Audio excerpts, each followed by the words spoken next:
Welcome back, listener, to a brand new year of music and teaching tips with Music Minutes from Musicplay. We're very excited to be finally launching into some non-holiday related material, and we are starting the new year fresh with some recorder material. I'm your host, Carrie Lynn, and today I'm going to review some sage advice originally published by Denise Gagne from her newsletter, Ready for Recorder. Let's jump right in.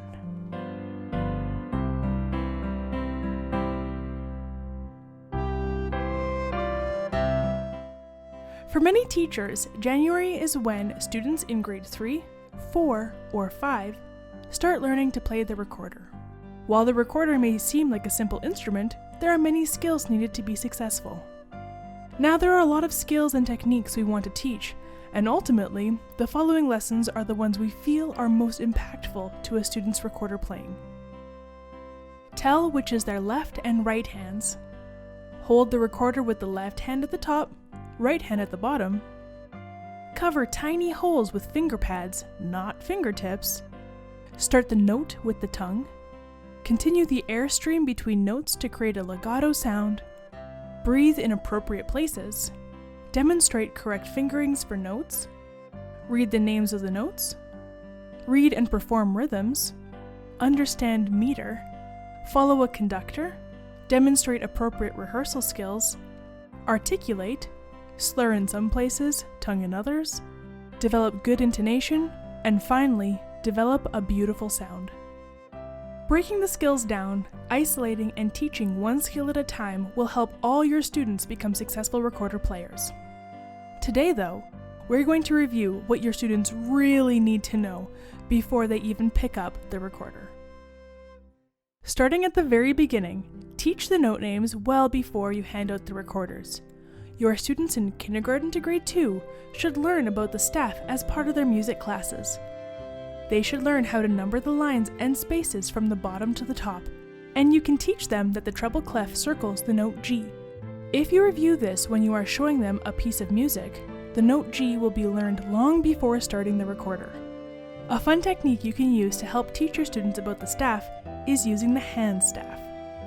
If you hold your left hand in front of you with your thumb up, palm facing you, and fingers spread out, it's easy to imagine that your hand is actually a staff. You have 5 fingers, just like there are 5 lines on the music staff. In K-2, have the students point to each finger starting with the finger that is closest to the floor. Number the lines of the hand staff. We also have a fun game to help with the staff, and it's a simple pointing game. Call out line 1 or line 5, and have the students point to the correct line on their hand staff. Have a student be the leader and call out the line number. When the students are great at identifying the lines, point to the space between the fingers. This is a space. Call out first space or third space, and have the students point to the correct space. Students like to be the leaders of the pointing game.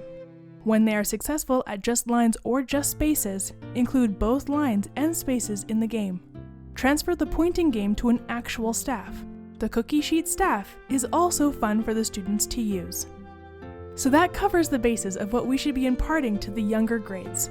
But as we move into grades 3 to 5, we can start getting into some actual music theory.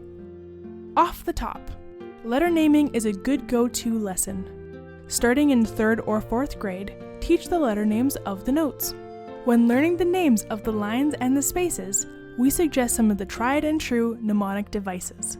For the lines on the staff, there is every good boy does fine, or every good boy deserves fudge, for E, G, B, D, F.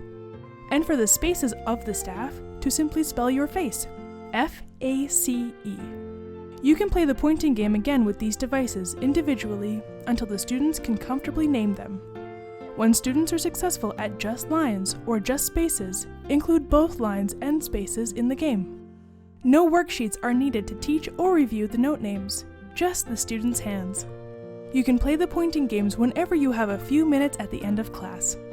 When the students can name the notes successfully, review some of the simple reading songs from the previous grade levels by having students sing the letter names that you point to on the staff. After doing this, introduce some of the easy recorder songs that they'll be learning to play later on in the year.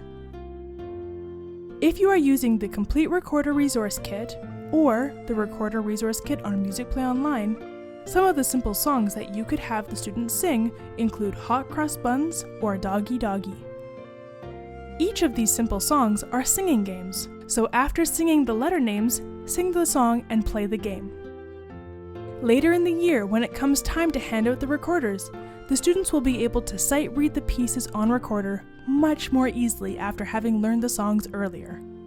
Now that's all we are going to touch on for today, but as we laid out, there are so many lesson topics that you can use in class that can also serve as a roadmap to help your students become the best recorder players they can.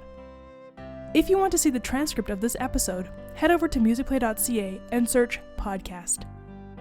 Thank you so much for listening to this week's podcast, and we hope that by now you are subscribed to our podcast through your favorite podcast provider. If you are interested in even more teaching tips and techniques, you can find us across all social media under Musicplay, and we even have a great teachers group through Facebook. Until next time.